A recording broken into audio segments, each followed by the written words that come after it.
প্রথমে বলি, ভিডিওটা এডিটিং করে পোস্ট করতে আমার দুদিন সময় লেগে গেল, কারণ এই ভিডিওটা শ্যুট করা হয়েছিল শিবরাত্রির দিনে। আর সময়টা ছিল বিকেল 5:30। কারণ তোমরা ভাবছো যে আমি এত লেটে কেন ঘুম থেকে উঠছি, আসলে আমার নাইট শিফট ডিউটি চলছিল আর আমি ডিউটি থেকে এসে ঘুমিয়ে পড়েছিলাম। কারণ সত্যি কথা বলতে নাইট এত খারাপ যায়, 12 ঘন্টা ডিউটি করার পর শরীরে আর বিন্দুমাত্র এনার্জি থাকে না জেগে থাকার জন্য।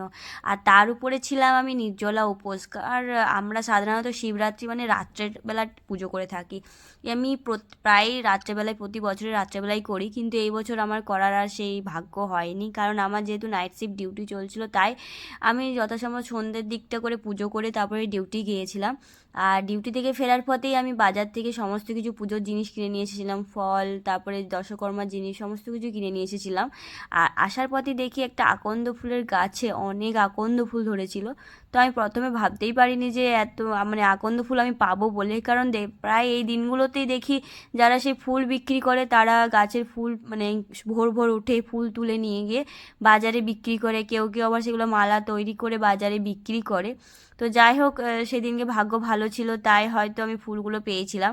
আর আমি সেখান থেকে অনেকগুলো ফুল তুলেছিলাম, আর ফুল তুলে আমি সেগুলো মালা গাঁথতে বসে গিয়েছিলাম। আর সত্যি কথা বলতে মানে মালা গাঁথতে প্রায় সবারই ভালো লাগে, তেমনি আমারও ভালো লাগে।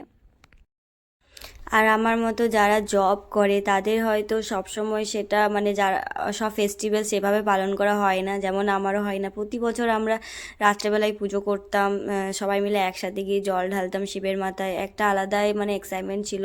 কিন্তু এখন রুমে বসে একা একা করা, নিজের সমস্ত কিছু নিজেই করা, আগে বাড়িতে থাকলে মা সমস্ত কিছু জোগাড় করে দিত, কিন্তু কি করব, যাই হোক এটা আর হয়ে ওঠে না, সময়ের সাথে সাথে অনেক কিছু পাল্টে যায়। আর এখানে দেখো আমি রেডি হয়ে পড়েছি পুজো দিতে যাওয়ার জন্য, আর ঘড়িতে তখন বাজে 6টা।